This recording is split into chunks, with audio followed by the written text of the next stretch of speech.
Hello Ibanagans! Kung nasika mo, katatapos lang ng work, sabi ko gagawa ako ng video. Na-realize ko kasi 35 years old na ako and alam mo, medyo natakot ako. Paano kaya kung magkaroon ako ng midlife crisis? Kanina umaga, pagising ko, sobrang excited ako magtrabaho pero meetings after meetings, parang I began to feel sorry for myself. Alam mo yung ganong pakiramdam. Kaya medyo napag-google ako, ano nga ba yung meaning ng midlife crisis. Basa ako ng basa, di ba? Kasi nakalimutan ko na mag-lunch. O parang ang midlife crisis pala ay yung hindi mo nagawan ng paraan or action ng isang bagay. Tapos at the end of the day, parang you're gonna live a life of regrets or puro pagsisisi. Parang ayoko ata nun. Napaisip tuloy ako, ano ba exit plan natin sa buhay natin bilang mga empleyado? Kaya nilista ko, ano yung mga bagay na gusto ko pang gawin habang buhay pa ako.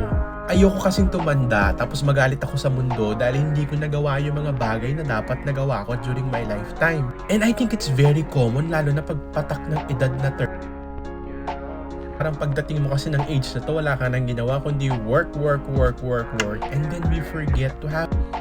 Hindi yung basta sinabi mo lang na I have a life ha. Kailangan fulfilling life. Medyo risky. Nagawa ko na kasi ito noon. Yung sinunod ko yung gusto ko, yung gagawin ko siya. Kasi trip ko siyang gawin. Kasi feeling ko ito yung magpapasaya sa akin. Sabi ko na naman, sige na nga, gagawin ko ulit. Ito-challenge ko ulit yung sarili ko. Gagawin ko ulit yung bagay na sa tingin ko fulfilling and talaga magbibigay ng kasiyahan sa akin. Walang patumpik-tumpik pa, at least gagawin ko na. So lahat yung mga nilista ko na gagawin ko, parang sabi ko, kailangan kong gawin kasi ayoko nga na dumating yung time na mamaya mabaldado ka the following day and then you feel very regretful na hindi mo nagawa yung mga bagay na ikakasaya mo. Gets mo ba yung ganung feeling? And it's okay to acknowledge, nakakatakot siyang gawin. Kasi nagkamali na tayo in the past, di ba? Baka naman mamaya magkamali na naman tayo. One time kukwento ko sa inyo yung mga kalokohan ko sa buhay. Ang gusto ko lang naman ipunto ay maging masaya tayo. Paano ba yung maging masaya tayo pag pumasok tayo ng trabaho na hindi mo inaantay na matapos yung araw? Pag-isipan mo. Agree ka ba o disagree sa mga pinagsasabi ko?